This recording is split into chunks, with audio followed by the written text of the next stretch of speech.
itu, apa yang dimaksud dengan past future tense itu?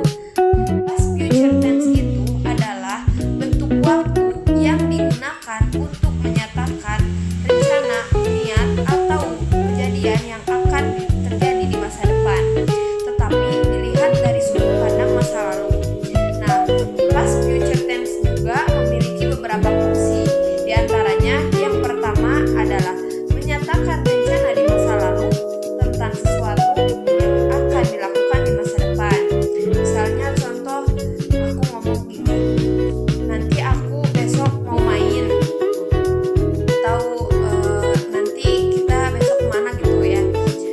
Jadi merencanakan sesuatu, merencanakannya di masa lalu yang akan dilakukan masa depan. Nah, yang kedua, fungsi yang kedua itu untuk menyampaikan prediksi atau perkiraan di masa lalu.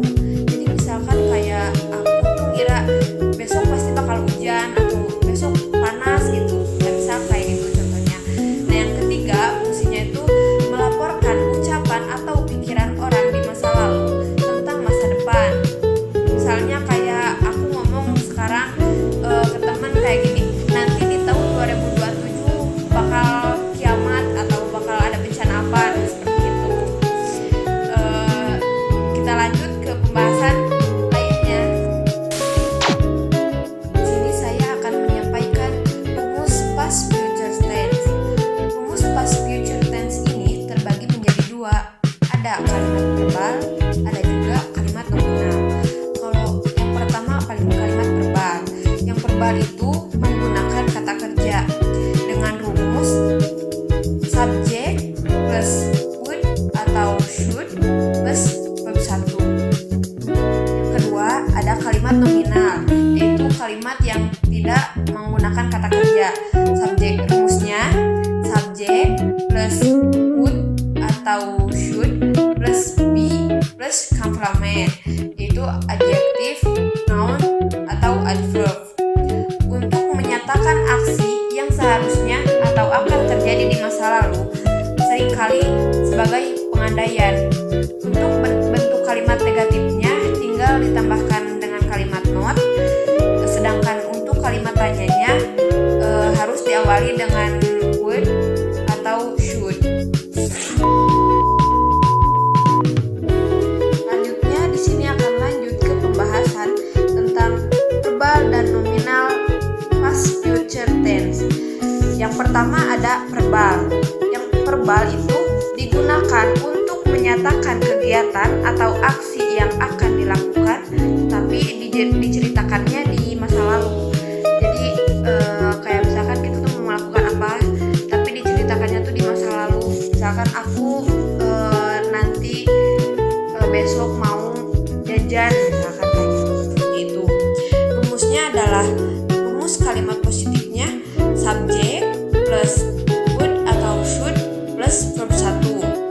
Rumus negatifnya subject plus would not atau wouldn't plus verb 1. Rumus interrogatifnya adalah would plus subject plus verb 1. Contohnya, contoh kalimat positif verbal. She would visit her grandmother the next day. Dia akan mengunjungi neneknya keesokan harinya. Atau kita ubah menjadi kalimat negatif. She would not visit her grandmother. Dia tidak akan mengunjungi neneknya.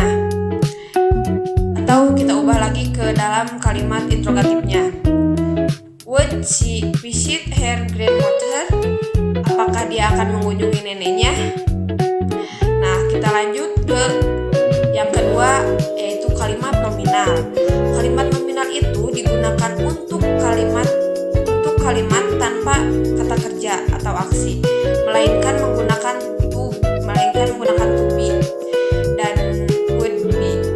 Rumusnya adalah rumus kalimat positifnya subject plus would atau should plus be plus complement. Rumus kalimat negatifnya adalah subject plus would not plus be plus complement.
juga untuk